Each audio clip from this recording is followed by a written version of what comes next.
La Asamblea Cántabra contra el rearme y la militarización veíamos la necesidad de situarnos en este mundo convulso, donde un día sí y el otro también, pues estamos asistiendo a noticias y a noticias bélicas.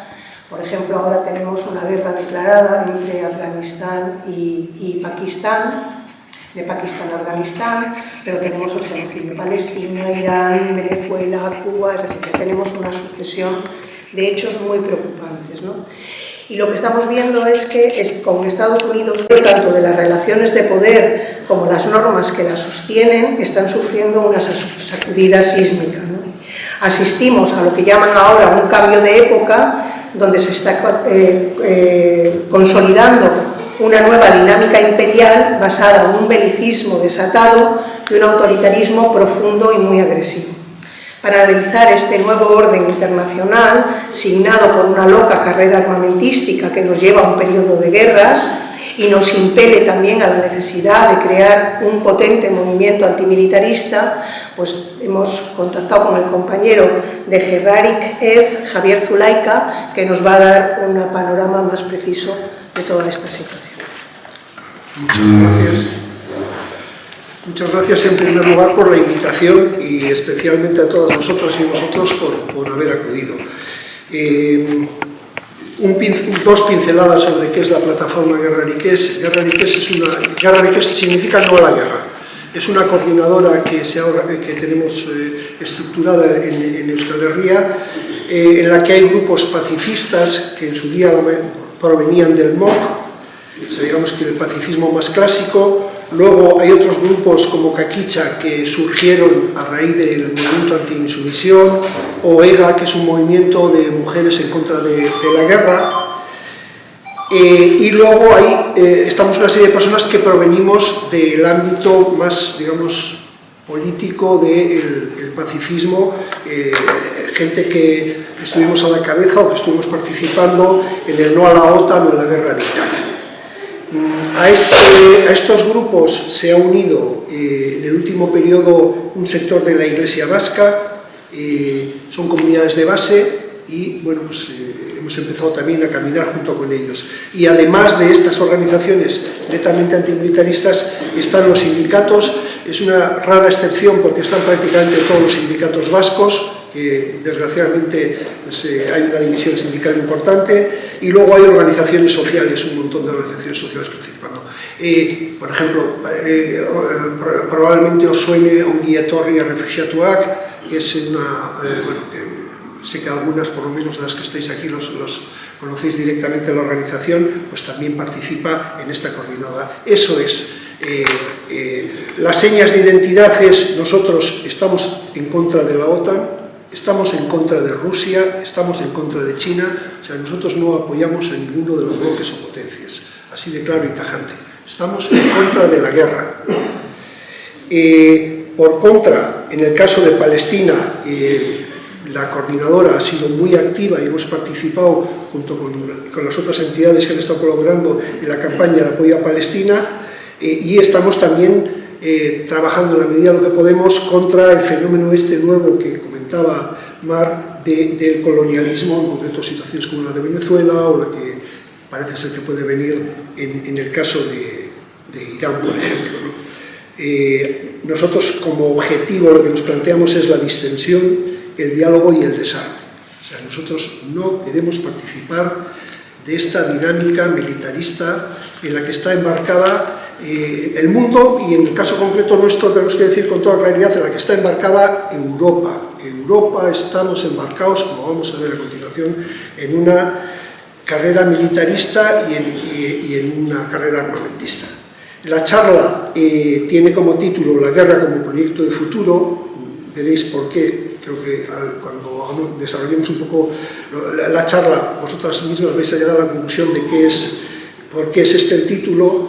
Y básicamente lo que creemos es que el mundo ha entrado en un periodo muy peligroso desde el punto de vista histórico, que es muy parecido al periodo que hubo antes de la Primera Guerra Mundial o en torno a la Primera Guerra Mundial, en la cual existen grandes potencias que chocan entre ellas por intereses económicos, y producto de este choque entre intereses económicos el choque es irreconciliable, el choque es muy grande y eso produce que terminen pensando que la solución, una posible solución, es el armamentismo y la guerra, es el echar al otro de una zona geográfica o el aplastar militarmente a otro y quedarse con las zonas que el otro controlaba. Desde nuestro punto de vista es una situación muy parecida. Vivimos en un mundo en el cual las materias primas cada vez van siendo menores, hay una escasez de recursos cada vez mayor, hay elementos clarísimos, como puede ser, yo que sé, se me ocurre ahora mismo el cobre, donde clarísimamente están reduciéndose las reservas de cobre y entonces esto es lo que está generando estas disputas. Y a la vez, lo de siempre, que es que lo que se están disputando es los mercados. Bueno, producto de estas disputas, las élites dominantes han abierto una carrera armamentista que recorre todo el mundo, se ha abierto una carrera o una activación del colonialismo, el neocolonialismo, y vivimos una intoxicación mediática y un recorte de libertades, sobre todo en el campo de las libertades de expresión. Luego hablaré un poco sobre este tema. Y desgraciadamente, esto va acompañado de que desde el gran capital y sectores de las élites lo que se está haciendo es empujar de forma consciente, con dinero y aposta, las soluciones de extrema derecha, tipo populistas. Digamos que son opciones, vamos a llamarlas neofascistas, porque al día de hoy no son exactamente al fascismo, iguales al fascismo clásico, pero tienen un montón de elementos y digamos que van en ese sentido. Bueno, este es el futuro que nos está deparando el sistema capitalista, que se reduce nos están ofertando armamentismo y guerra. Esos son los dos elementos centrales. Voy a hablar de 4 temas. Uno va a ser sobre la nueva realidad mundial, el otro va a ser sobre las potencias en lucha, cómo están, qué es lo que está pasando. El tercero va a ser sobre Europa, el rearme y las posibles consecuencias de este rearme.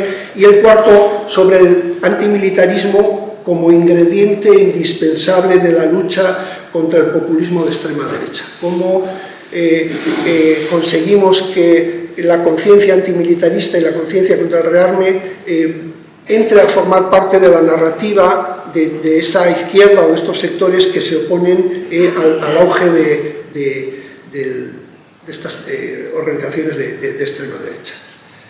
Bueno, no voy a entrar en algunos temas polémicos. Yo doy por supuesto que luego vosotros y vosotras los vais a sacar. Hay muchos problemas, entonces no sé si queremos centrarnos en una cosa, en otra o en otra, y ahí, bueno, vosotros y vosotras veréis y discutiremos sobre lo que creáis oportuno, ¿vale? Sobre la nueva realidad mundial. Sobre la nueva realidad mundial, en el mundo lo que se están produciendo es grandes transformaciones, ¿vale? Unas transformaciones que, bueno, creo que cada vez es más claro y todos vemos. Y estas grandes transformaciones son las que están condicionando a la clase política, a los dirigentes a nivel mundial. Pongo un ejemplo para ver si consigo explicar esta idea. Trump no ha desatado la guerra comercial y toda esta locura que ha desatado porque sea un loco, que también puede ser que sea un loco, o sea, no vamos a descartarlo, porque tiene actuaciones y maneras, sino porque Estados Unidos está en una situación económica muy difícil. Tienen graves problemas financieros y además tienen una industria que está en un proceso de decadencia muy fuerte.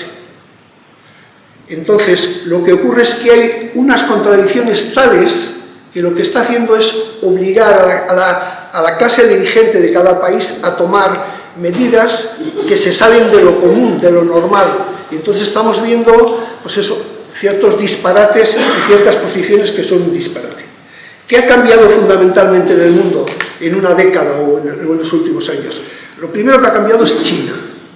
China se ha convertido en una gran potencia económica mundial, una gran potencia. Luego vamos a detenernos en China. Y luego el otro problema que hay es la deuda. La deuda mundial se ha disparado. En la teoría, bueno, materialista de la deuda, había ciclos cortos y había ciclos largos, ¿vale? El ciclo largo que empieza después de la Segunda Guerra Mundial de endeudamiento da la impresión de que está llegando a su fin y que va a haber problemas financieros importantes. ¿En qué se concreta esto? en que el mundo ahora mismo tiene una deuda por 348 billones de dólares. Esto es una cantidad exorbitante, loca, completamente loca.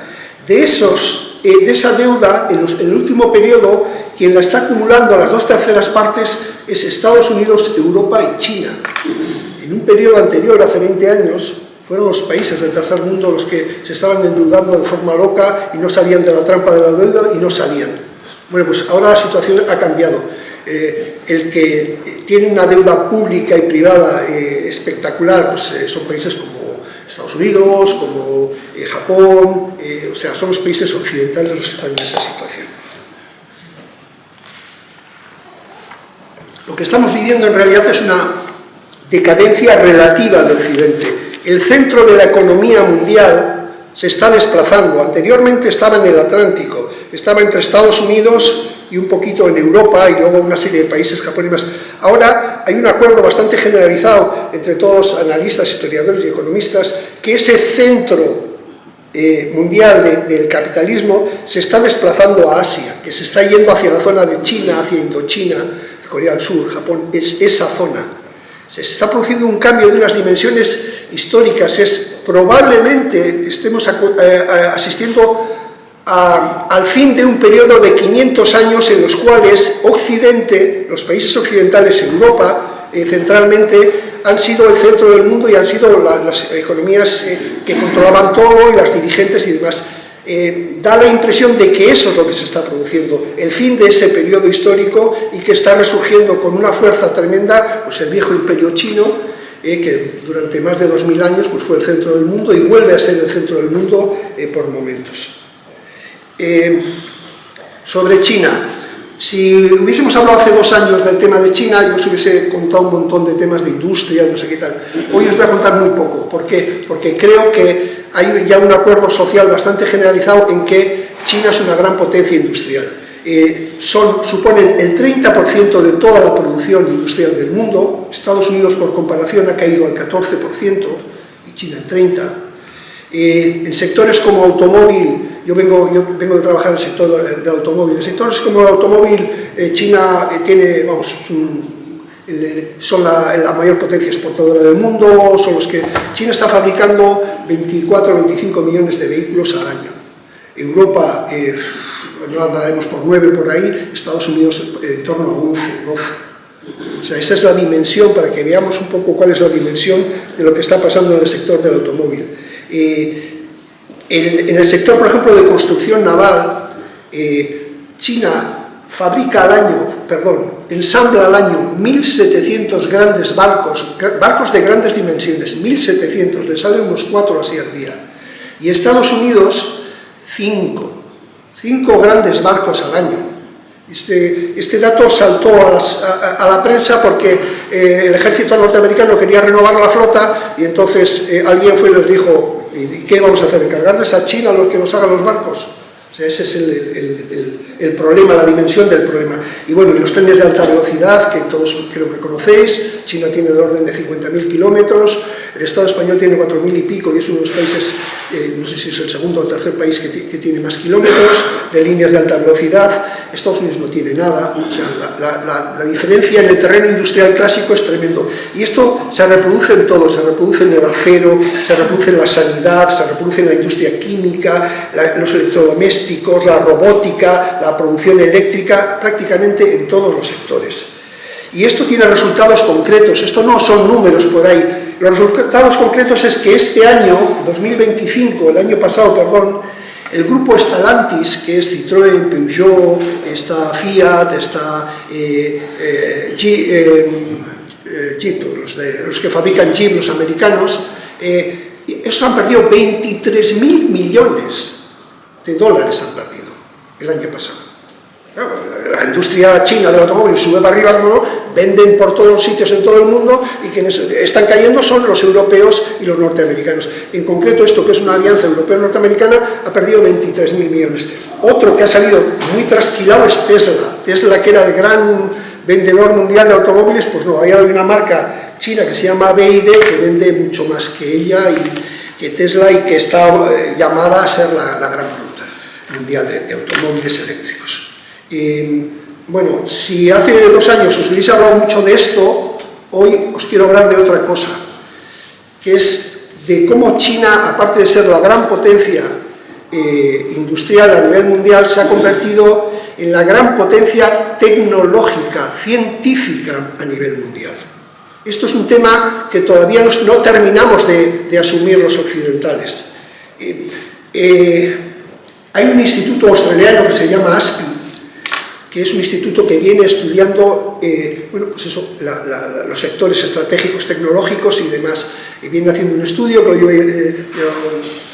viene realizando desde diversos años, y en el último informe del año 2025 dice que ellos detectan que hay 64 tecnologías que son claves para el futuro.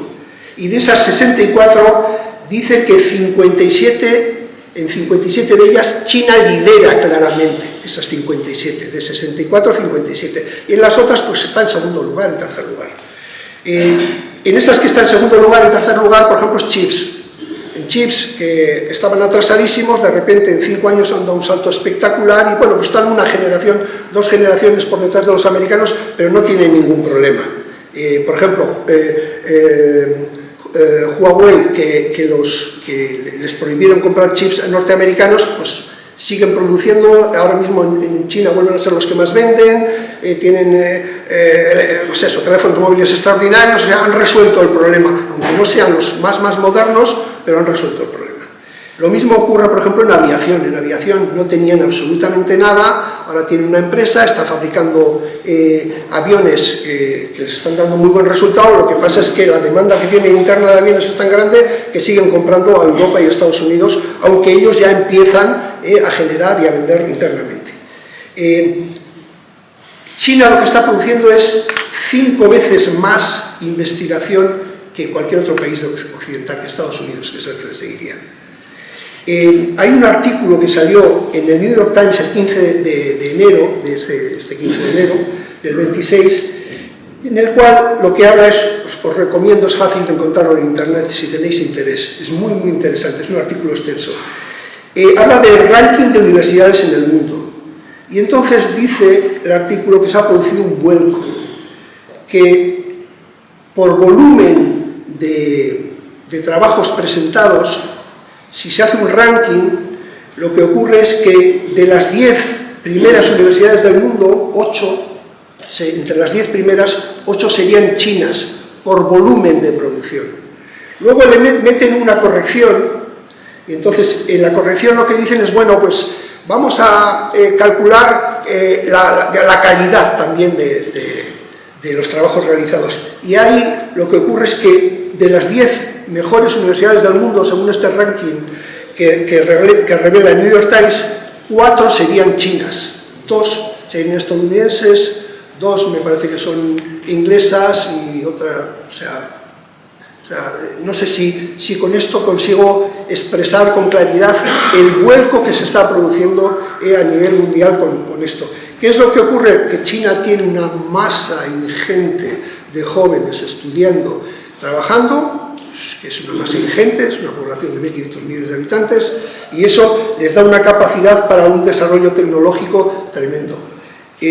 Si hablamos de la IA, ya sabéis que se ha producido, la inteligencia artificial, se ha producido un vuelco total. Además, China tiene un enfoque que es distinto, mientras que en Occidente se está buscando sistemas generalistas, eso que tú vas y le preguntas cualquier cosa y te responde. Ellos con la IA se están centrando en otra cosa, que es, yo cojo y aplico la IA a un coche, a la conducción autónoma de un coche, que el coche conduzca solo. Lo aplico a cómo se ordena un puerto y no necesito personal y todo es automático y el puerto funciona automáticamente. O sea, están haciendo aplicaciones más específicas. Es un enfoque que es distinto. Y luego, por último, me voy a referir a la industria 4.0. A ver, el fenómeno este de la industria 4.0 es un tema que es, para aquellos que venimos de la industria, que es viejo, tendrá, no sé, igual 8 o 10 años. Prácticamente en Europa, en lo que yo conozco al menos, se ha avanzado poquísimo, por no decir nada, y sin embargo China ha dado un salto de gigante. ¿En qué consiste la industria 4.0? Consiste en que lo que hacemos es retirar la mano de obra de las cadenas de producción, me da lo mismo, sean coches, sean frigoríficos, sean paneles solares, sea lo que sea, quitamos la mano de obra de las cadenas de producción y lo que metemos es robots, autómatas, que lo que van a hacer es trabajar ellos solos. Se trabaja en un concepto que yo la primera vez que lo vi en China me quedé muy sorprendido, que es las fábricas oscuras. Tú entras en un pabellón y te encuentras un pabellón a oscuras y dices, pues estos qué miserables, no gastan ni luz. ¿Para qué? No tienen operarios dentro.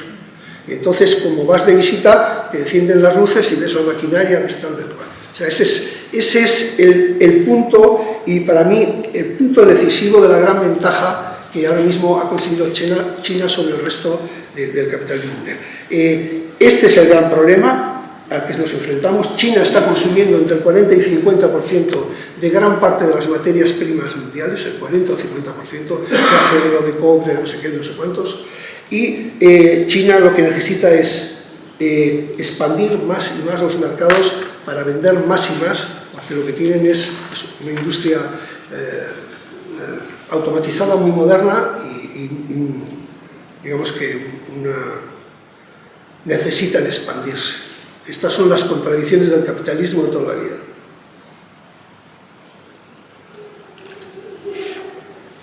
Bueno, ¿cómo están respondiendo las potencias ante este problema?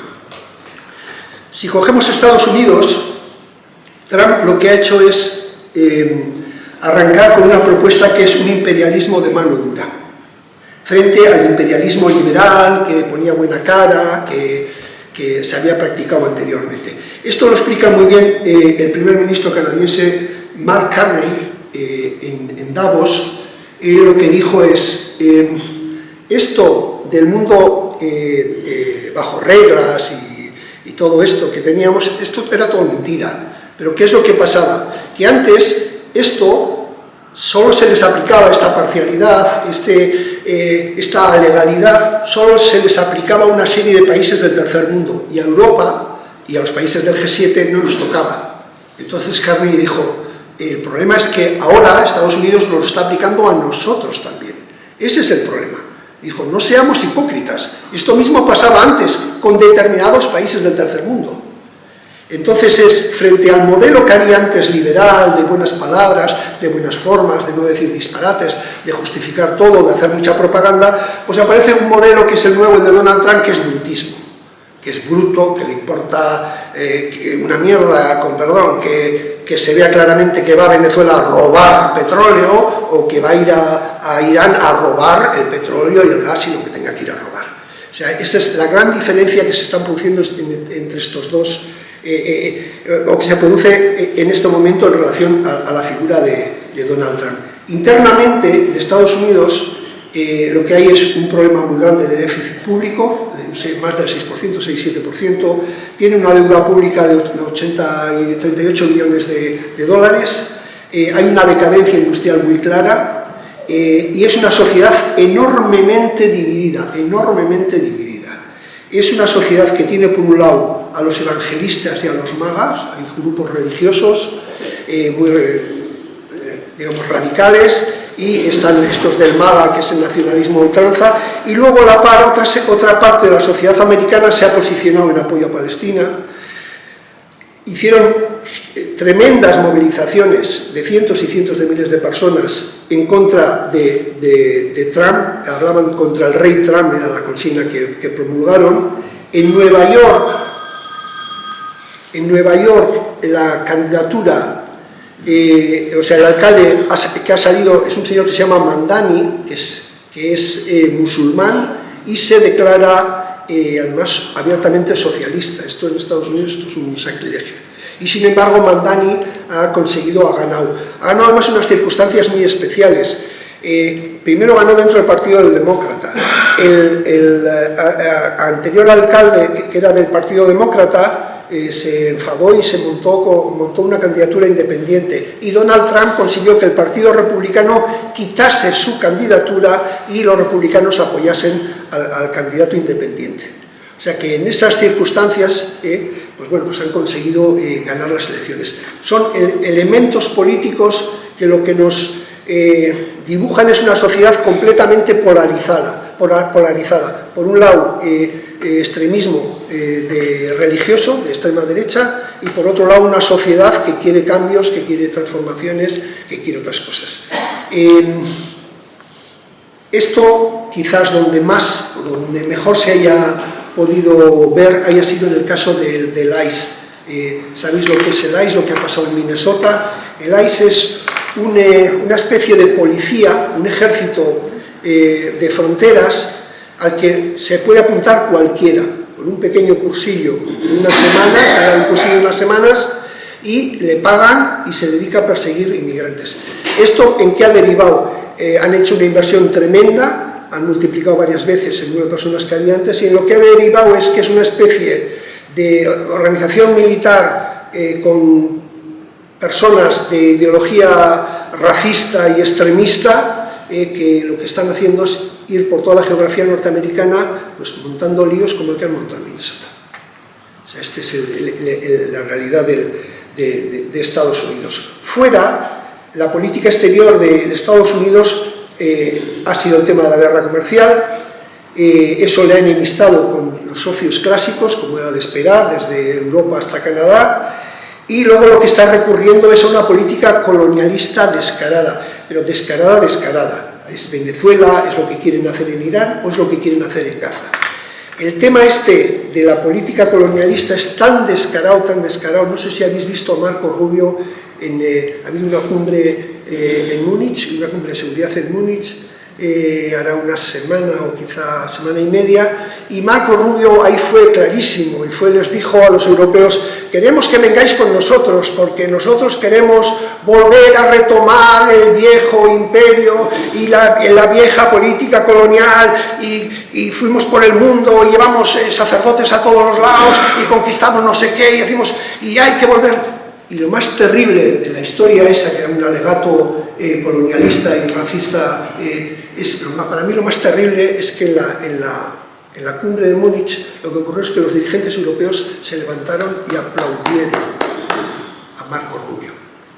Esa es una declaración colonialista de arriba a abajo, y los dirigentes, nuestros dirigentes, los europeos, se levantan y aplauden.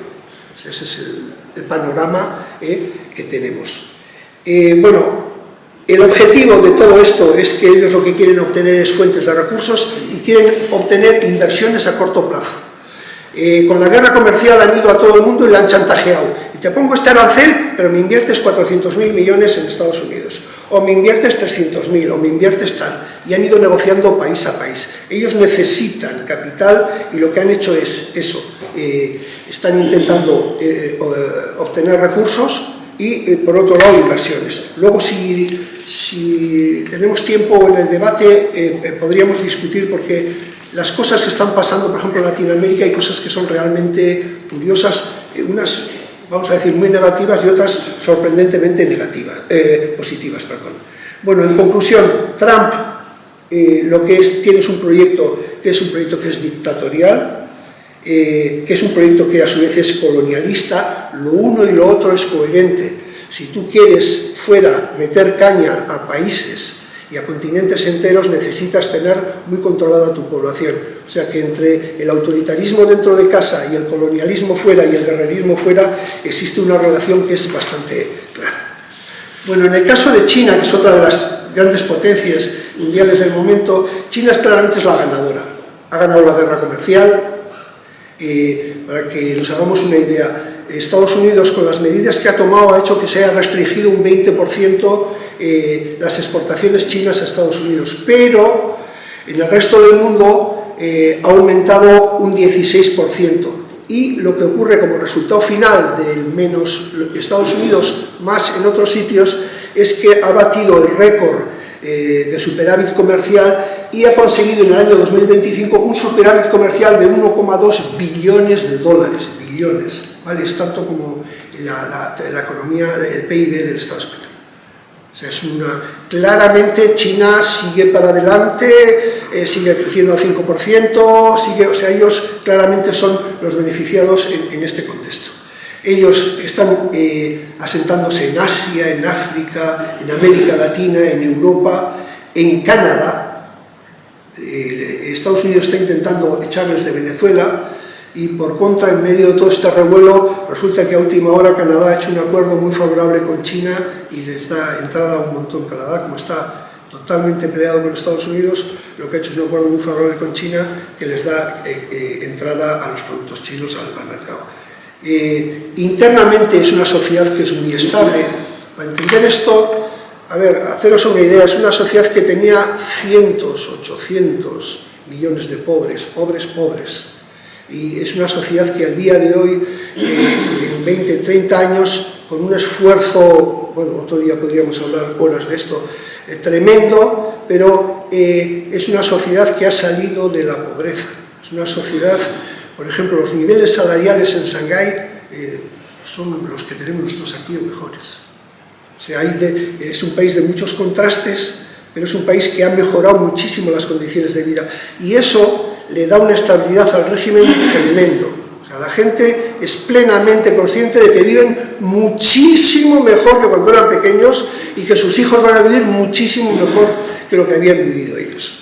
Eso le da mucha estabilidad al régimen.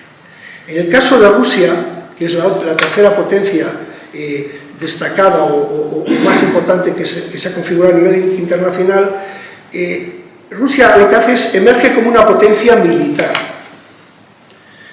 La guerra, increíblemente, la guerra de Ucrania, lo que les ha forzado es a poner en marcha toda la maquinaria militar y lo que han hecho es en ese proceso una modernización del ejército muy grande. La economía, por muchos artículos y muchas cosas que están saliendo, la economía de momento al menos se mantiene, están en un proceso de militarización. Tenían un ejército pordiosero, 700.000 personas. 700.000 personas para un país de la extensión de Rusia es muy poco. Y lo que van a hacer, tienen ahora mismo configurado un ejército de 1,5 millones y dicen que podrían llegar hasta los 2 millones de soldados. O sea, Rusia se está volviendo a reconfigurar como una gran potencia militar, en base a su propia industria, a su propio desarrollo tecnológico e industrial. Y tenemos que tener en cuenta que Rusia, que es por eso es tan deseada Rusia es un país que vive sobre una montaña de riqueza. Se calcula que puede ser entre 75 o 95 billones de dólares los que hay en riqueza, en petróleo, en oro, en materiales raros, tierras raras, de todo. Rusia es una extensión enorme y es una extensión muy rica. Es el sitio ideal al cual hay que ir a hacer extractivismo. Es ir, coger materias primas y salir corriendo con ellas. Entonces, este es el caso de Rusia. Internamente, la situación, nosotros creemos que es muy estable. En Rusia ha pasado el efecto guerra, que es lo mismo que pasó en Ucrania. En Ucrania, cuando empezó la guerra, el gobierno de Zelensky era un gobierno que tenía una popularidad por los suelos. Zelensky se presentó en el 19 a las elecciones con dos propuestas básicas. Una era acabar con la corrupción y la otra era que iban a acabar con la guerra. Zelensky llegó a decir en campaña que se pondría de rodillas, si era preciso, frente a Putin para que se firmase la paz y se acabase la guerra. ¿Qué es lo que ocurre? Que en ese periodo, donde Diego, Zelensky hizo todo lo contrario. Es un gobierno que era un gobierno muy corrupto, igual que gran parte de los de esa zona, rusos incluidos. O sea, son gobiernos con un alto grado de corrupción, eso no se había solventado. Y luego, además, es que tuvo una política enormemente agresiva en la región del Donbass. Entonces, eso hacía que la popularidad de Zelensky estuviese por los suelos. Los invade Rusia y automáticamente la popularidad de Zelensky sube. Bueno, pues en el caso de Rusia lo que está ocurriendo es algo parecido, el efecto guerra. Rusia ha sido capaz, con su propaganda, luego hablaremos de la propaganda, convencer a la población de que ellos están siendo agredidos, que se tienen que defender, y producto de eso lo que ocurre es que la popularidad de Putin ha subido espectacularmente y ahí se mantiene. Bueno, el caso de Rusia y de China ellos están metidos dentro de los BRICS. Y remarco lo de los BRICS porque solo en el marco ese de los BRICS, de que el sur global empieza a organizarse económicamente al margen o en paralelo a Occidente, se explica lo que ha ocurrido. Se explica que Rusia haya podido sobrevivir. Aquí nos decían en la prensa, no, es que los rusos han quedado aislados cuando empezó la guerra, y no sé qué, y no sé cuántos, y Rusia se va a hundir. Nada, 6 meses, no, ni 6 meses. 6 meses después de la guerra se celebra en Moscú una conferencia en la que Rusia invita a todos los países africanos, y quitando, no sé si es uno o dos, van todos. O sea, que de aislados, nada. Entonces es gracias a esa colaboración con los BRICS bueno, pues estos han conseguido salir adelante. En el caso de China es igual. China, gran parte de su desarrollo se está produciendo, por ejemplo, en la ASEAN. ASEAN es el sudeste asiático, es Indonesia, es Vietnam, es Tailandia, es Laos, esa serie de países. Esos son tantos habitantes como toda Europa, son más de 500 millones, o en torno a 500 millones de habitantes. Es el gran mercado en el que están vendiendo actualmente China, es a los que más venden. Y luego venden a África, y luego venden a Latinoamérica, y venden a Europa, venden en más sitios. Pero hay que entender que los BRICS son el elemento, la muletilla sobre la cual se han apoyado tanto Rusia como China para salir adelante. Bueno, un poco de tiempo. Sí, adelanto un poquitín porque me gustaría que quedase tiempo para poder hablar entre nosotros. Bueno, Europa, el rearme y las consecuencias. Bueno, la relación entre Europa y Estados Unidos ha cambiado. Antes éramos socios y ahora somos vasallos. Estados Unidos está tratando como vasallos. Aquí el lío surge de la siguiente manera. Tras la caída del muro de Berlín, se acuerda que no se disuelve la OTAN. Pues sabéis que se disolvió el Pacto de Varsovia, entonces ya tenemos ya una edad y conocemos la historia. Pero no se disuelve la OTAN. Esto en principio fue muy beneficioso para países como Alemania, especialmente para Alemania. La no disolución de la OTAN permitió a Alemania que la OTAN se expandiera y tomar control político de países como la República Checa, o por lo menos tener una influencia enorme, como Hungría, como Polonia, como bueno, otra serie de repúblicas, pero fundamentalmente estos 3 países. ¿Qué ocurrió en estos 3 países? Estos 3 países se convirtieron en los proveedores de mano de obra barata de Alemania. El boom que ha tenido en las últimas décadas Alemania proviene de ahí, no de que los alemanes trabajen mucho, porque yo que trabajo mucho en Alemania, os juro que no trabajan 25 horas a la semana, ni... O sea, no, el mito ese de que los trabajadores alemanes, no, eso no es verdad. ¿Qué es lo que ocurre ahí? Por ejemplo, la República Checa se consideraba que era un Länder más de Alemania. Lo que hicieron es autopistas desde Alemania hasta la República Checa, y todos los trabajadores, el país entero se puso a trabajar para Alemania. Prácticamente el 80, el 90% de la industria estaba trabajando directamente para Alemania. En Polonia, entre el 40 y el 50% de la industria trabajaba directamente para Alemania, y en Hungría parecía, quizá un poco menos. Otros países como Rumanía cayeron en la órbita de Francia, y lo que ocurre, bueno, básicamente es eso. Esto fue un gran chollo. Los alemanes estaban encantados, Europa iban todas las cosas bien, y entonces llegó a Estados Unidos con Trump, con los republicanos, porque esto no es un problema de Trump, son los republicanos, y ellos, ¿qué es lo que dicen? Es esto no puede ser. Nosotros estamos aquí poniendo las armas en no sé qué, no sé cuántos, y aquí han beneficiado a Alemania. Se acabó.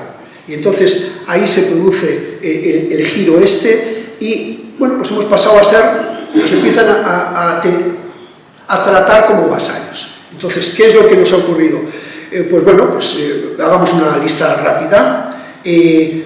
Nos han impuesto primero el tema de la guerra, no sé si recordaréis, pero Europa lógicamente no quería entrar en conflicto en el caso de Ucrania, toda la relación comercial con Rusia, impusieron la paralización del Nord Stream 2 y la compra de gas licuado a Estados Unidos. Antes dependíamos de Rusia y ahora dependemos de Estados Unidos. Lo que pasa es que ahora pagamos 3 veces lo mismo que se compraba antes en Rusia, ahora nos cuesta 3 veces más.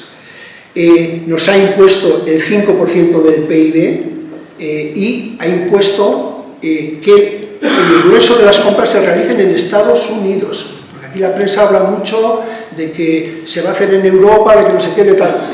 Esta semana ha habido un lío tremendo porque han empezado a hacer que se iban a sacar una normativa para poner pegas para que se comprase en Estados Unidos tal, y Estados Unidos le ha dicho, lo acordado, y aquí el grueso de las compras del armamento se hace en Estados Unidos.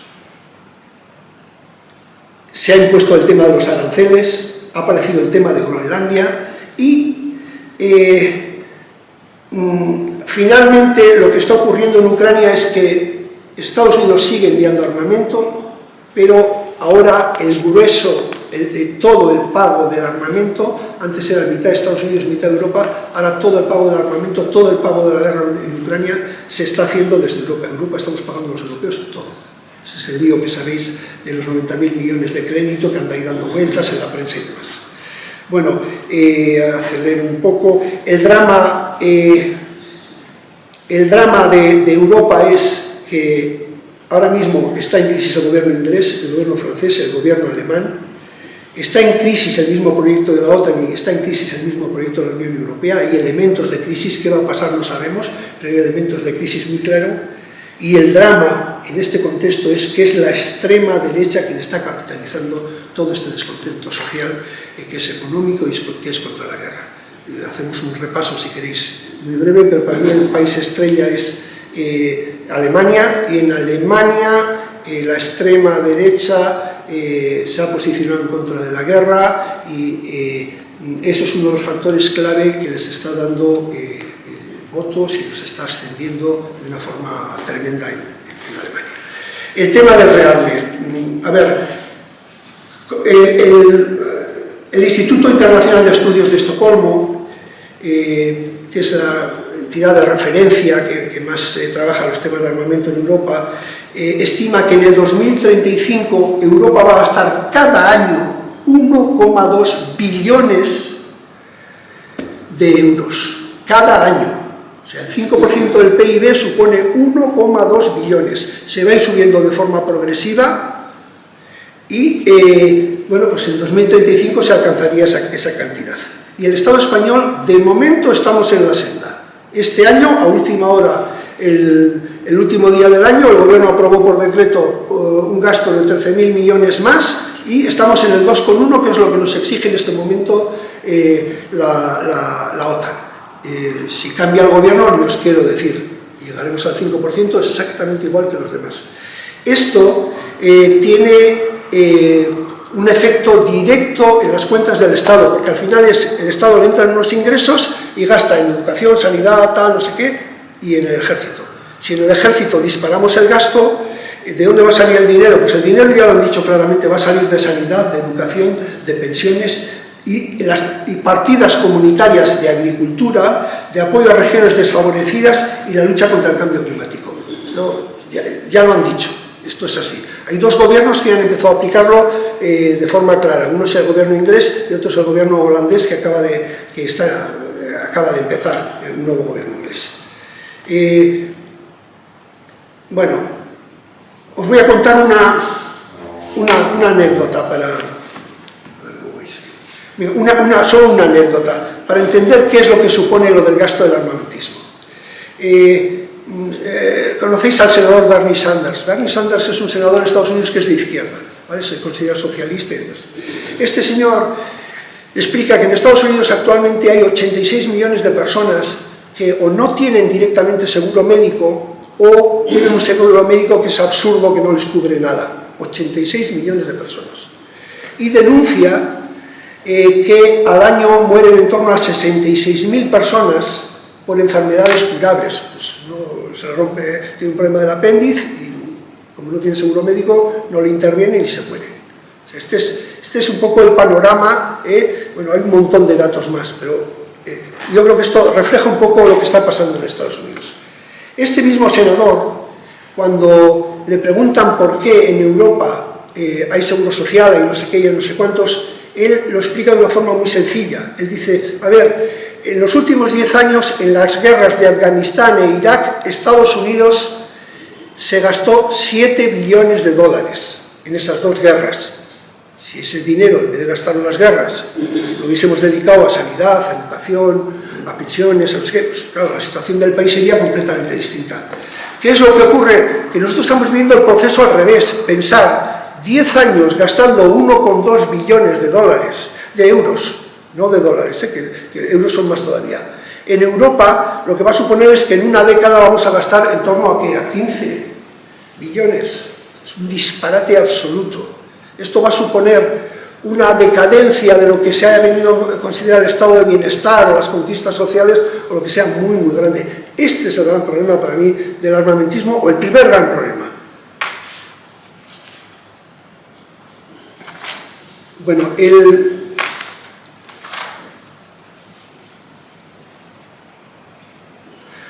el segundo problema relacionado con el armamentismo, lógicamente, que lo vamos a ver luego a continuación, tiene que ver con que si tú entras en una carrera armamentista, yo preparo cañones y bombas y aviones y no sé qué en contra de ti, pues el otro, tú, lo que vas a hacer es lo mismo. Vas a preparar bombas, vas a preparar... O sea que las carreras armamentistas, sabemos por la historia, pues eso, que se van... uno sube y el otro sube y el otro sube y el otro sube. ¿Qué sabemos por la historia? Sabemos que la mayor parte de las veces cuando hay una carrera armamentista desbocada eso acaba en guerra. Pasó clarísimamente antes de la Primera Guerra Mundial y pasó clarísimamente antes de la Segunda Guerra Mundial. Tú vas acumulando tropas, ¿y para qué? Pues igual que lo que está pasando ahora en Irán. No sé cómo acabará, pero es muy probable que acaben en un enfrentamiento. ¿Por qué? Si estás llevando tropas y tropas y tropas allí, ¿para qué estás llevando eso? Pues para usarlas, o sea, al final, aunque no quieras, has hecho un gasto tremendo, ¿qué vas a hacer? Pues usarlas. O sea, así de estúpido es el mundo en el que vivimos. Bueno, cierro con el capítulo del antimilitarismo y las resistencias. A mí me gustaría trasladaros un mensaje primero contra el derrotismo. ¿Vale? Yo creo que, por ejemplo, en el caso de Palestina se ha demostrado que cuando la sociedad se moviliza se consiguen grandes cosas. En Estados Unidos la opinión pública norteamericana cambió totalmente. De ser apoyo el 80% de la población a Palestina, a Israel, ahora ya solo tienen como el 40% del apoyo de la población. Cuando la sociedad se moviliza, cuando hacemos cosas, cambian. Y esto está teniendo repercusiones. Yo sé que hay mucha gente que piensa que lo que está pasando ahora mismo en Palestina es una derrota absoluta. Yo creo que no. Nosotros, a través de Martín Echea, en un centro que tenemos para acogida de refugiados, tenemos contacto directo con palestinos muy políticos que pertenecen a direcciones de algún partido político palestino y demás. Y estos lo que nos dicen es que el genocidio, como fenómeno, se ha detenido. Que ahora lo que se abre es una fase distinta, en lo cual lo que pretenden es hacer un genocidio político contra el pueblo palestino, que es el proyecto colonialista que Donald Trump está poniendo en marcha. Pero ellos entienden que entre la situación que tenían hace unos meses y la situación que tienen ahora hay un abismo. Para ellos hay un abismo. Y dicen, sí, nos siguen matando, esto es una canallada, esto es tal, esto es cual. ¿Qué es lo que quiero decir? La lucha del pueblo consigue cambiar cosas. No sé, podemos ver lo de ICE en Estados Unidos. Trump se comía el mundo, enviaba a sus tropas por todo el país, iba a hacer. Se armó el lío tremendo que se armó en Minneapolis y ha tenido que recoger, y ha tenido que retirarlos. O sea, esto no se nos debe olvidar. Y aunque parezca que no, las luchas tienen su efecto, unas más y otras menos, pero las luchas tienen su efecto.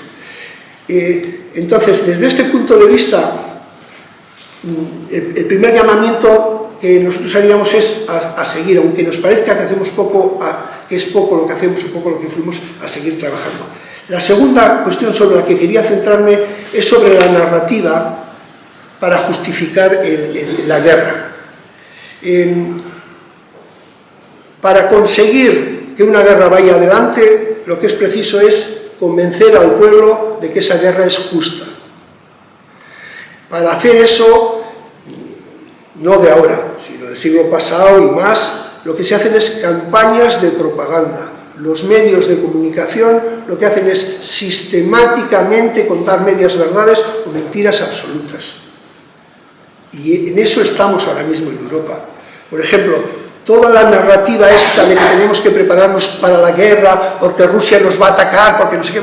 Tú vas, miras los informes de los militares y ninguno dice que Rusia esté en condiciones de atacar Europa. Ninguno dice que Rusia tenga ninguna intención de atacar Europa. Ninguno dice que es un peligro inminente, pero ellos necesitan convencer a la población de que Putin es muy malo y que es tremendamente malo, y necesitan que odiemos al enemigo para justificar los esfuerzos estos que se quieren hacer en el armamento y justificar en última instancia que si el día de mañana entramos en guerra, el pueblo les va a apoyar. El problema del apoyo popular a las guerras es un problema que es crítico. Por ejemplo, en Alemania están preocupadísimos. En Alemania más del 80% de los jóvenes dicen que no irían a una guerra contra Rusia, sea como sea, que no van a ir a la guerra. Entonces ellos necesitan montar campañas sistemáticas de propaganda. Esto está teniendo un efecto terrible y hay un recorte de las libertades democráticas, sobre todo de la de expresión, enorme en toda Europa. Alemania ha apartado de todos los grandes medios de comunicación a todos los que apoyan a Palestina o todos los que critican la guerra de Ucrania. Y el resto de Europa ha pasado igual. El caso más extremo quizás sea el de Inglaterra. Inglaterra han llegado a ilegalizar a un grupo, a una serie de partidos y de personas que apoyaban al pueblo palestino por apoyar al pueblo palestino. Y los metió en la cárcel. Afortunadamente ha salido una resolución judicial y los jueces han dicho: ustedes están locos, esto no pueden hacerlo, esto es ilegal, están haciendo usted lo mismo que está haciendo Trump en Estados Unidos. Pues igual. Este es el drama en el que nos encontramos, que es el objetivo que ellos persiguen es generar odio irracional para que aceptemos cosas que objetivamente nos perjudican. Bueno, para dar tiempo, voy a terminar con una frase. Hemos hecho un manifiesto estos días contra la guerra y el armamentismo, que hemos firmado 40 organizaciones políticas, sociales, sindicales y vascas, y hay dos frases que yo creo que resumen un poco, no sé, para mí el espíritu con lo que me gustaría cerrar la charla. Dice: creemos que es hora de parar la carrera armamentista y de exigir soluciones pacíficas. Los acuerdos de paz no son un planteamiento utópico. Incluso en plena Guerra Fría se pudieron alcanzar tratados armamentísticos que limitaban el número de tropas convencionales y de armas nucleares. No es que no se pueda, es que no se quiere la paz. Y todo por los intereses de unas élites económicas y políticas que buscan hacer negocio con el armamentismo y el expolio de la riqueza de otros países, obviando el sufrimiento humano que produce su codicia. Bueno, pues esto es básicamente lo que os quería comentar y creo que tenemos media hora para poder discutir. ¿Sí? Yo he obviado todos los temas específicos, porque como conozco a algunos de los presentes, me imagino que queréis discutir sobre cosas concretas, entonces, pues bueno, pues esa es la idea. Y ahora podemos discutir sobre lo que penséis vosotros que hay que discutir. Damos la palabra. ¿Quién se anima? No traigas. Cuando decías de que las campañas que hay en Europa contra Rusia, diciendo que vienen los rusos, que nos van a comer, que nos van a aplastar y tal, pues, naturalmente no es cierto, porque Rusia es un país muy grande, el país más grande del mundo, unas fronteras inmensas, y como dicen los geopolíticos, se necesita mucha mano de obra para cubrir la frontera. O sea, militares, mucha mano de obra. Tenemos que tener en cuenta que Rusia tiene 148 millones de habitantes. La Unión Europea tiene 550. El PIB de Rusia es X, pero el de la Unión Europea es X por 2 o por 3. En caso de una confrontación militar entre ambos los bloques, que tendría que ser guerra convencional, porque Rusia es un país nuclear, Rusia aguantaría 6 meses. A los 6 meses tendría que ceder porque no puede cumplir con la tasa de reposición. Me refiero a la tasa de reposición. No tiene gente para cubrir las bajas. Sería imposible. Por eso es que nosotros, cuando nos habla esa gente, tenemos que sacar la táctica de emplazamiento. Tú dices eso, pues yo digo esto, mamón. ¿Alguien más quiere hablar? Sí, yo quería... Primero, me ha llamado mucho la atención que China sea uno de los países más endeudados. Yo el criterio que tenía, lo que pensaba era que es todo lo contrario, que es uno de los países acreedores, porque invierte en el medio mundo, como bien ha dicho usted.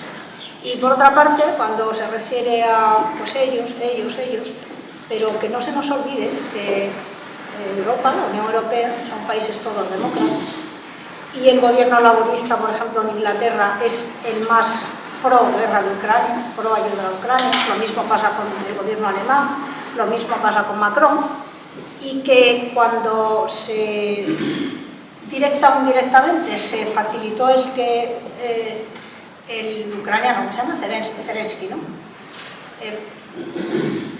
Invadiera el Donetsk y no hiciera caso de las amenazas de Rusia, pues el gobierno americano en ese momento era demócrata también.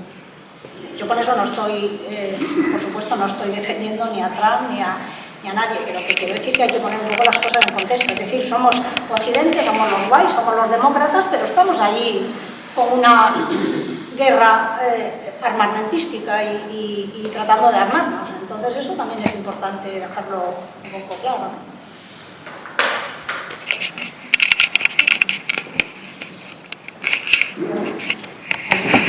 ¿Alguna pregunta más?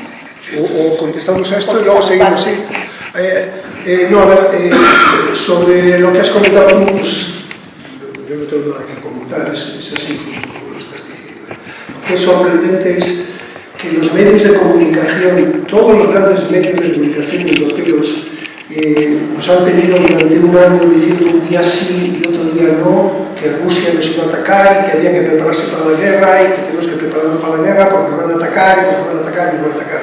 Y luego aparecen en la prensa los informes, empezando con el informe de seguridad de Estados Unidos y dicen que no, dicen que no se pone ningún riesgo, que no hay ningún riesgo de ese estilo. Entonces, bueno, pues eso. Estamos viviendo en un mundo en el cual cada vez la propaganda en los grandes medios de comunicación juega un papel más grande. Con el resto de lo que has dicho estoy totalmente de acuerdo, no creo que hay nada más que plantear. Sobre lo de la deuda de China, lo que ocurre es que en los últimos años China se ha endeudado también mucho. Pero hay una diferencia sustancial entre lo que está pasando en China y lo que está pasando en Occidente. En Occidente, Estados Unidos y Europa se están endeudando para cubrir el déficit ordinario. Es como si en una casa, para comer, para pagar el piso, no nos llegase al mes. Entonces pedimos crédito para eso, para pagar el piso, para pagar la casa, para la comida, se están endeudando, digamos, en lo ordinario. La deuda china tiene una característica totalmente diferente. Se están endeudando para invertir. O sea, ellos están volcados, su deuda está volcada sobre la inversión. Que se estén endeudando los estados, por ejemplo, no supone que el país sea un deudor, a ver si consigo explicarme. O sea, a veces el gobierno puede endeudarse, pedir un crédito y quien acude a cubrir el crédito es directamente la misma población china. O sea, son datos fríos, es lo que hay. Pero sí que es cierto que mientras que el capital, las inversiones en Estados Unidos tienen un componente especulativo altísimo, es eso que se ha llamado la financiarización de la economía, que es que vuelves a invertir y compras esto y lo revendes y el otro lo recompra, o sea que en realidad no estás invirtiendo en producir sino en especular, y el caso de China es completamente distinto. Quitando el tema de vivienda, vivienda sí que hubo un proceso especulativo y el gobierno lo ha cortado más o menos, lo ha ido realizando. Pero China, fundamentalmente, todas sus grandes inversiones están siendo lo que llaman el corredor de la ruta y la seda, en la modernización de la industria, en la modernización del país, en líneas de ferrocarril, en carreteras, empresas. Son dos fases distintas del modelo capitalista.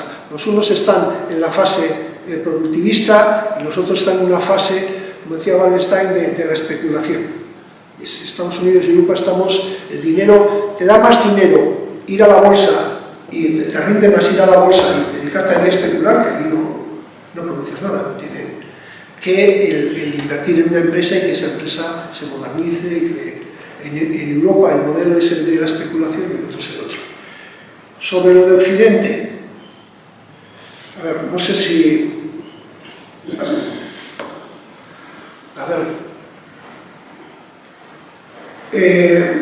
nosotros en Occidente, al final, somos parte de lo que es el imperio de Estados Unidos, lo que es el conglomerado. Hemos participado con ellos, hemos estado con ellos. Nosotros lo que decimos es que somos, como decía Borrell, el jardín del mundo, y nos creemos que somos la repanocha, pero en cuanto sales de Occidente, cualquier africano lo que te va a decir al día de hoy es, cualquier africano que tenga conciencia política, que lo primero que te va a decir es: vosotros sois los que habéis colaborado en el genocidio de Gaza. Eso es lo primero que te van a decir. Y te lo van a decir todas las naciones musulmanas, y te lo van a decir la zona asiática, y te lo van a decir gran parte de los latinoamericanos incluso. América está muy dividida entre países a derecha, países a la izquierda, pero la imagen de Europa en el resto del mundo ha decaído de una forma tremenda, O sea, aquello de que nosotros somos la cuna de la civilización, la democracia, pues yo de Europa creo que Europa habla mucho, tiene mucha propaganda, dice y luego hace cosas muy pocas o hace cosas muy malas. Si por lo que ha ocurrido en Palestina se volviesen a producir los juicios de Nuremberg, los que se hicieron en Nuremberg tras la Segunda Guerra Mundial por el genocidio que se hizo contra el pueblo palestino, contra el pueblo judío, si ahora se volviesen a hacer unos juicios como aquellos, en el banquillo de los acusados estaría von der Leyen, estarían los dos primer ministros de Alemania que ha habido, estaría Inglaterra, estaría Francia, estarían todos los grandes gobernantes europeos, porque Europa es responsable directa. El 30% del suministro exterior de armamento con el que se ha matado a los niños y a la población palestina ha sido europea. Nosotros somos parte activa del genocidio de Palestina, parte activísima. La fotografía de la Ursula von der Leyen con Netanyahu unas semanas después de que empezase el genocidio es una fotografía que a esa señora le dará por toda la historia. O sea, el cuento este de que nosotros somos demócratas y vamos a dar democracia por el mundo y que nosotros no actuamos por intereses, pues eso es un cuento. Sí, es un cuento. Y fue la administración demócrata. Sí. ¿Alguna palabra más? Sí, me gustaría saber qué opinas sobre lo que está haciendo España con el Sáhara, por ejemplo, y luego la destructuración del estado de bienestar en Francia. ¿El estado de bienestar en Francia? Yo hablo de lo que sé, de lo que no.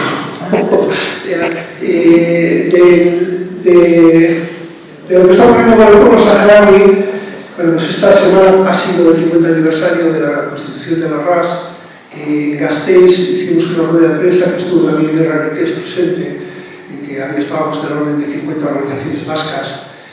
Bueno, pues ¿qué os voy a decir? Es un caso típico colonial y de guerra colonial, porque al final colonialismo y guerra van unidos, imperialismo y guerra van unidos.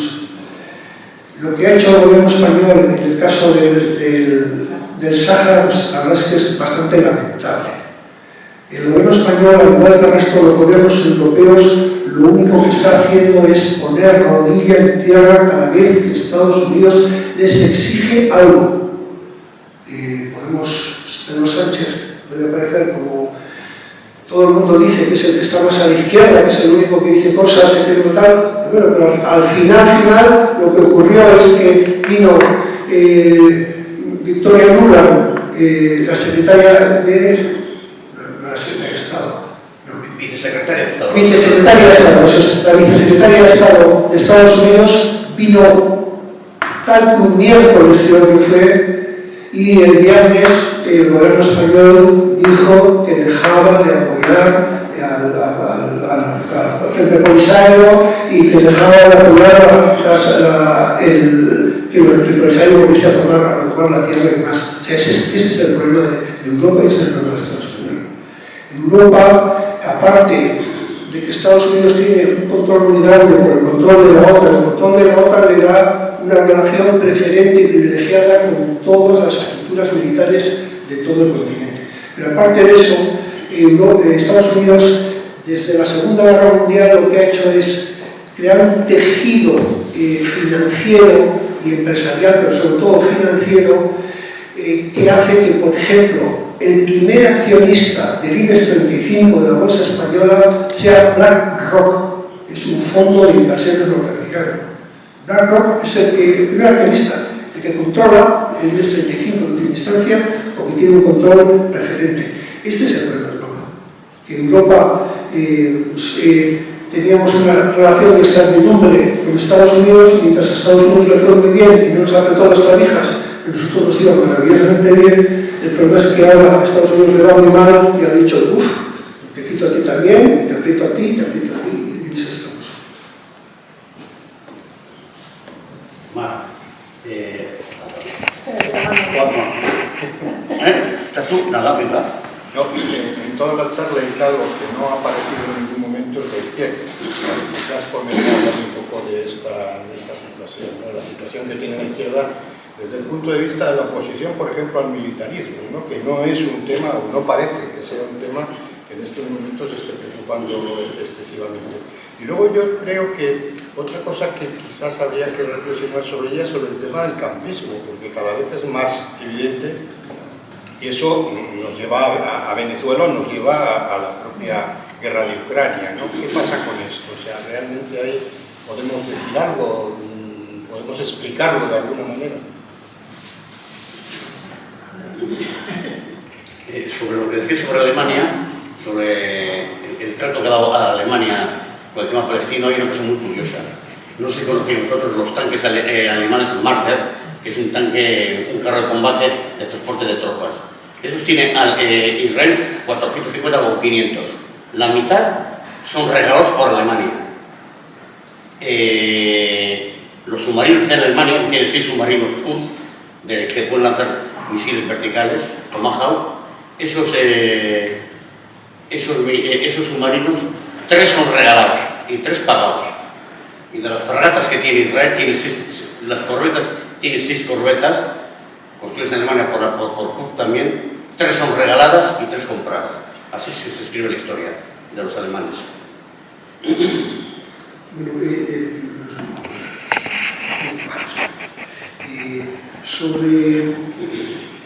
Sobre el tema del campismo, a ver, nosotros dentro de lo que es la coordinadora esta de Guerra Riquez, estamos un grupo de personas muy heterogéneas, hay gente que viene del MK o gente que viene del humanismo, y cuando discutimos nosotros seguimos una lógica que es muy tonta, que es la del análisis concreto de la situación concreta.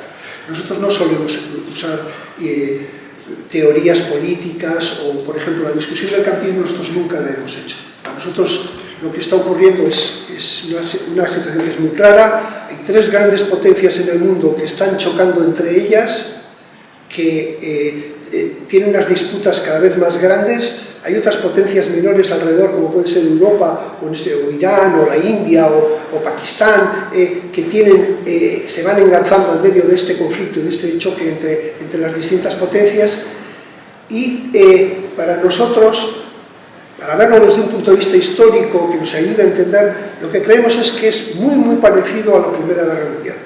Y en nuestra cabeza, si alguna teoría hubiese, sería más la del luxemburguismo. Rosa Luxemburgo es una mujer que en la Primera Guerra Mundial se opuso a la guerra en Alemania, se opuso a la guerra en cualquiera de los dos bandos, y que trabajaban con una idea.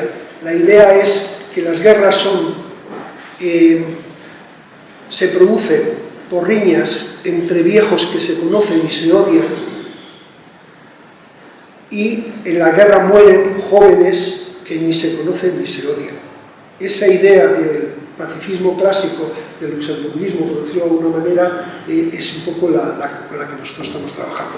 Nosotros en la discusión esa sobre el campismo no hemos entrado nunca, y no, vamos, sin más. Y la izquierda, la izquierda, ¿qué es lo que nosotros conocemos? Conocemos dos cosas. Uno, que la izquierda en Europa está muy dividida en un sector, sobre todo los países del norte de Europa, que apoyan abiertamente el rearme militar y apoyan abiertamente Ucrania. Eso es así de duro. Entonces, la impresión que da es que tienen un mal futuro, el futuro del Partido Verde Alemán, fuerzas políticas que tienen mal futuro. Y luego hay otro problema que hemos detectado en discusiones con otras formaciones políticas en el sur de Europa, que es a la izquierda le cuesta muchísimo pensar en perspectiva a largo plazo. Entonces tú les dices, a ver, esto del rearme es importantísimo, esto nos revienta. Es gradual, es poco a poco, pero bueno, en 10 años estamos reventados. La sociedad europea está reventada y la clase trabajadora europea está reventada. Esto tiene que ser un tema muy importante. Y te dicen abiertamente, sí, tienes razón, pero es que no somos capaces de pensar más allá de lo inmediato. Estos son los dos problemas que para mí tiene ahora mismo la izquierda. Lo que yo conozco, que es una parte muy pequeñita de las discusiones que solemos tener habitualmente y demás. Hay un problema de un sector que ha tragado totalmente la ideología del enemigo y de la guerra y del armarnos para defendernos y esas cosas. Desgraciadamente esto es algo que ha pasado en la historia muchas veces. Pasó en la Primera Guerra Mundial, pasó en la Segunda Guerra Mundial, ha pasado en la Guerra de Vietnam, pasó en un montón de momentos. Hay sociedades y partidos de izquierda que asumen esto. Y ya te digo, y el otro problema es que a la izquierda le cuesta pensar a 10, 20 años vista. Yo vengo del mundo de la empresa. Pues nosotros, el mundo de la empresa, haces planes normalmente a 3, a 5 y a 10 años. Yo estoy acostumbrado a pensar a 10 años. Entonces, para mí eso es básico, o sea, no es... Bueno, y a los chinos ni te cuento que estos trabajan sistemáticamente con planes, y así nos va a nosotros y así les va a ellos. Ellos trabajan sistemáticamente con planificaciones a largo plazo, pensando a largo plazo.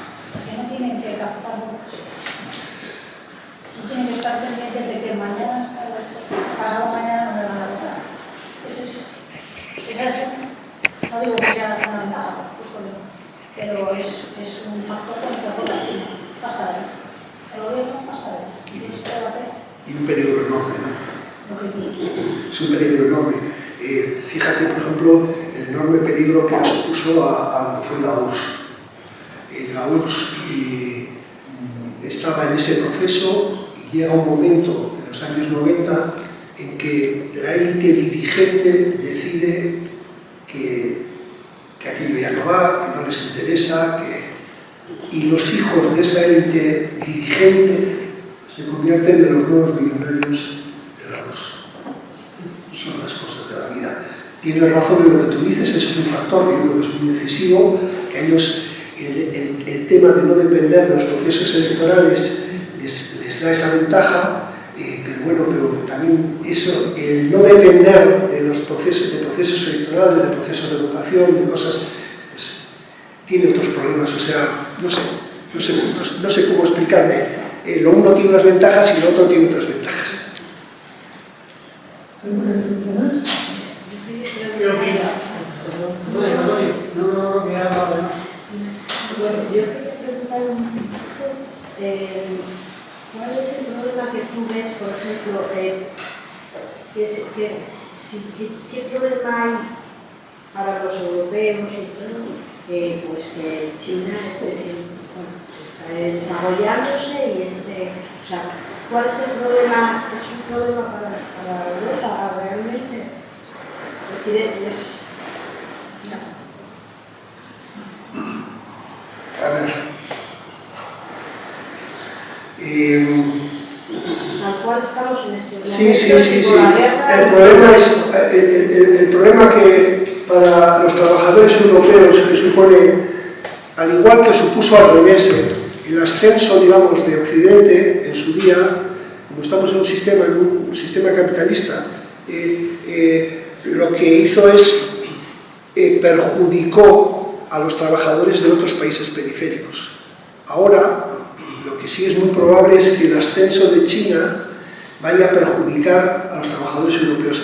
Sí es cierto que la práctica que hasta el momento está teniendo China desde el punto de vista del comercio exterior no está siendo tan depredadora como lo fue la europea o la norteamericana.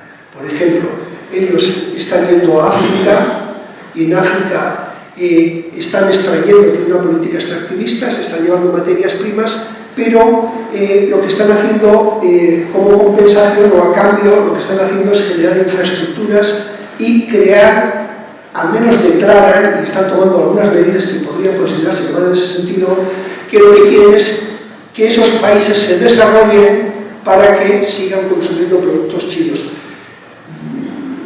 No me atrevo mucho a decir, porque es que tampoco lo he estudiado muy a fondo, pero daría la impresión como que el modelo que China está poniendo adelante es un modelo que no es tan extractivista, que no es tan avasallador como el que teníamos nosotros, que está buscando pero... De todas formas, por ejemplo, el problema de trabajadores en Europa no va a ser, yo creo que tú ves como que puede ser el problema por lo que está desarrollándose en China, o porque tenemos gobiernos que realmente no apoyan esa clase trabajadora. Probablemente a futuro, hablando a 10 años, a 20 años, y probablemente a futuro el gran problema que vayan a tener nuestros nietos, nuestros hijos y nuestros nietos, vaya a ser que la lógica, el desarrollo tecnológico del capitalismo, la introducción de la inteligencia artificial, vaya a hacer que la mano de obra sea mucho más prescindible. Se vaya a necesitar muchísimo para la producción, se vaya a necesitar muchísimo menos trabajadores. Vamos a ver cómo se va desarrollando la sociedad, si se va a tercerizar mucho más la economía o qué es lo que ocurre. Pero el mayor problema probablemente va a venir por ahí. Por ejemplo, sectores como bancas, seguros, todos estos sectores administrativos, las reducciones de personal se van a producir con la inteligencia artificial, van a ser muy grandes y van a ser no a muy largo plazo. El otro día estamos aquí en Santander, leí que el Banco de Santander tiene un plan de mejora de los beneficios espectacular. No sé si me falla la memoria, pero bueno, no voy a decir la cantidad, hablan de miles y miles de millones más. No lo decían, pero era evidente que cuando hablaban de que iban a mejorar la gestión, lo que estaban pensando es que van a poder prescindir de miles de trabajadores y que eso les va a generar unos beneficios mucho mayores. Es noticia de no sé si la Guardia o el país donde lo veía de esta semana. ¿Qué opinas sobre los BRICS como potencias emergentes económicas en contra de Estados Unidos? ¿En el futuro? A ver, lo de los BRICS, como os he explicado antes, lo de los BRICS ha sido un fenómeno político que ha permitido, en base a ellos, ha permitido a Rusia y a China levantar la cabeza. Los BRICS, desde el punto de vista económico, en general, les está yendo bastante bien. pero los BRICS es una cosa que es muy etérea. Los BRICS te puedes encontrar con Lula, que le dio la espalda a Venezuela, y te puedes encontrar ahora con la India, que está dándole la espalda a Estados Unidos y ha ido a Israel y ha apoyado a Netanyahu frente a los palestinos. O sea, los BRICS son potencias económicas del sur que tienen intereses económicos en común, ¿o no? ¿Vale? O sea, yo todas esas cosas que dicen que se van a sacar una moneda común y todo eso, eso yo creo que no. Yo creo que eso está lejísimos. Los BRICS como mucho puede ser que tengan un sistema de comercio y de intercambio comercial común, o que tengan una reserva, hablan de tener una moneda de reserva común, pero o sea, para negociar entre ellos, pero como moneda de reserva, no como moneda común ni nada por el estilo. O sea, lo de los BRICS es un fenómeno que está ahí y ya te digo, bueno, pues tienen intereses en común cuando les va bien. Es evidente que a un montón de países del sur les va muy bien con China, o mejor dicho, con China les va mejor que como les seguía con Estados Unidos y con Europa. Ese es el tema. Hace 2 años o 3 años vi una entrevista a un ministro de Sierra Leona, un país de estos, que empezaba a tener contactos con China y negocios con China, y él decía, bueno, a ver, porque los periodistas le preguntaban, oiga, ¿y no les van a desplumar los chinos? Y decían, a ver, llevamos 250 años con los europeos, ¿qué tenemos? Nada. Han venido los chinos y en 3 días nos han hecho no sé cuántas carreteras, no sé cuántos hospitales, no sé cuántos... O sea, pues sí, pues igual nos terminan desplumando, pero por el camino y esto se queda aquí. Ese es el... Vamos a dar por finalizada la charla. Agradeceros la presencia y comentaros que estamos ante el 40 aniversario del referéndum de la OTAN, donde pues va a haber distintos actos en el Estado español, en algunos sitios habrá movilizaciones, y en principio aquí en Cantabria vamos el día 12 de marzo a las 19:30 en la Vorágine, vamos a hacer un acto por este 40 aniversario del referéndum, bueno, que hemos denominado con luchas pasadas que son presentes, es decir, que volvemos otra vez a tener la OTAN enfrente y a volver a decir lo de OTAN nuevas es fuera, y no vuelve a tocar. Y esa charla pues la haremos allí en la Vorágine, ¿vale?